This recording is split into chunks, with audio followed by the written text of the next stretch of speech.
শুভ সকাল। আজ শুক্রবার। আজ ছুটির দিন। এটা হচ্ছে আমাদের কাছে একটা বিশেষ দিন। অন্ততপক্ষে আমার পরিবারের একটা বিশেষ দিন। সকাল সকাল ঘুম থেকে উঠেই ব্রাশ টাশ করে নাস্তা বানাতে চলে গিয়েছি।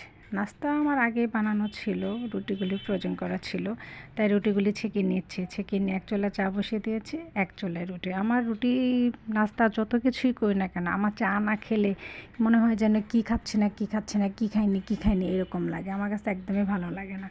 তাই সুন্দর করে নাস্তাটা রেডি করে আমি আমার চা রেডি করে টেবিলে চলে এসেছি। আর এদিক দিয়ে মেয়েও ঘুমাচ্ছে, ছেলে ঘুমাচ্ছে। তো মেয়ে ঘুম থেকে উঠেই জটপট করে অল্প একটু খেয়ে, ওর কোচিং ছিল, ও দৌড়ে কোচিংয়ে চলে গিয়েছে। এখন ছেলে ঘুমাচ্ছে। বেলা বাজে 11টা। ও খাবে দুধ পাউরুটি। তো ওর জন্য আবার দুধ পাউরুটি তৈরি করে দিচ্ছি। এদিক দিয়ে আবার দেখা যাচ্ছে আমার সব কিছু এলোমেলো হয়ে আছে, অগোছালো হয়ে আছে। আবার উপরে ভাবি এসছে, ওর সঙ্গে কিছুক্ষণ গল্পগুজব করেছি। করার পরও ওনার সঙ্গেও করছি, আবার টুকিটাকি কাজও করছি। তো করতে করতে আবার আমার যে অ্যাসিস্ট্যান্ট আছে ও চলে এসছে। তো ওকে রেখেই বললাম যে তুমি রুম ঝাড়ু দিতে থাকো, আমি কাজগুলি করে নিই। তো এই ফাঁকে আমি সুন্দর করে আমার রুমটাকে আমি ঝেড়ে ঝুড়ে সব কিছু ক্লিন করে দিচ্ছি। তো ও ওই দিক দিয়ে রুম ঝাড়ু দিয়ে রুমটাকে মোছা শুরু করে দিয়েছে। তো এদিক দিয়ে ও কাজ করছে, আমিও কাজ করছি। তো দুজন এদিক দিয়ে আবার গাছের যত্নটাও নিয়ে নিচ্ছি, কারণ প্রতিদিন আমার গাছের পানিগুলি চেঞ্জ করতে হয়। তো এই গাছের পানিগুলো চেঞ্জ করে দিয়েছি, কারণ যদি না করি দেখা যাচ্ছে গাছগুলো যেন কীরকম মরে যায়। আর শীতকালীন গাছগুলি এমনিতেই একটু মরে যায়, মনে হয় যেন তাড়াতাড়ি করে কেমন যেন একটা লালচে হয়ে যায় গাছগুলি। তাই আমি প্রতিদিনই এই গাছগুলিকে আমি পানি চেঞ্জ করে দিই, আবার বারান্দায় নিয়ে রেখে দিই, সূর্যের আলোতে দিই। কত যত্ন করি, তাও গাছগুলি আমার কাছে থাকতে চায় না, শুধু মারা যায়, এরকম অবস্থা। যাই হোক, বিশেষ দিনে রান্নাবান্না করতে হবে আজকে আমাকে। তো আমি চটপট করে রান্নাবান্নাগুলো বসিয়ে দিচ্ছি। ছেলের আবদার যা তাই। বেশিরভাগ দেখা যাচ্ছে আমাদের বড়দের তুলনায় ছোটরা যারা আছে আমার ফ্যামিলিতে, ওদের আবদারটা বেশি রাখার চেষ্টা করে।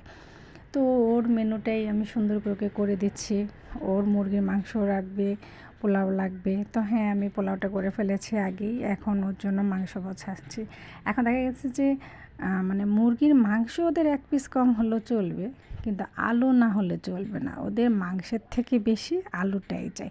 আর আলুটা বেশি চাই আমার মেয়ের জন্য। আমার মেয়ে আলু পাগল, আলু ছাড়া ও কিছুই বুঝে না।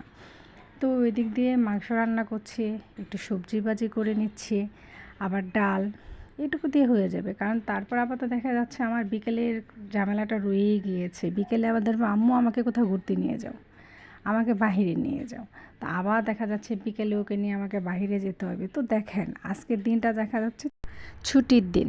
আর এটাকে কি ছুটির দিন বলেন তো? ছুটির দিন আরও বেশি কাজ, বেশি রান্না বাড়া, বেশি খাওয়া দাওয়া, টুকিটাকি জিনিসগুলি অপরিষ্কার নোংরা হয়ে আছে সেইগুলিকে পরিষ্কার করা। আবার বিকেলে কোথাও বের হতে ইচ্ছে না করলেও বাচ্চা কাচ্চাদের আবদার থাকে বাইরে নিয়ে যাও, ওদেরকে বাইরে নিয়ে যাওয়া। কিছু কাজ আছে যেগুলি আমরা মানে নিত্যদিন করলে রেখে দিই, থাক শুক্রবারে করব। মানে শুক্রবারটা তো আসে না, মনে হয় যেন কাজের একটা পাহাড় আসে আমাদের মাথার মধ্যে। পুরো সপ্তাহের যা কাজ থাকে মনে হয় যেন ওই দিন বেশি করতে হয়, কারণ সবসময় বেশিরভাগ ছোটাছুটি করতে হয় প্রতি সপ্তাহে। মানে সপ্তাহে 7 দিনে ছোটাছুটি করতে হয়। তো ওই দিনটা আমাদের একটু অফ থাকে, ভাবি যে একটু রিল্যাক্স করব, কিন্তু তার আমাদের হয় না। সেদিন আমাদেরকে আরও বেশি ব্যস্ত থাকতে হয়, কিছুই করার নেই। এইভাবেই চলে আমাদের। আর বাচ্চাদেরকে কি বলবো, ওরা তো একটা সীমিত জায়গার মধ্যে আবদ্ধ থাকে না, কারো কোনো বন্ধুবান্ধব পায়, কারোর সঙ্গে ওরকমভাবে খেলতে পারে। ওরা বাসার মধ্যে আমরা যে কজন সদস্য আছি ওদের সঙ্গে একটু মেলামেশা করে। তাছাড়া দেখা গেছে আমরাও ব্যস্ত থাকি, ওদেরকে ওরকমভাবে সময় দিতে পারে না, ওদের সঙ্গে খেলতে পারি না।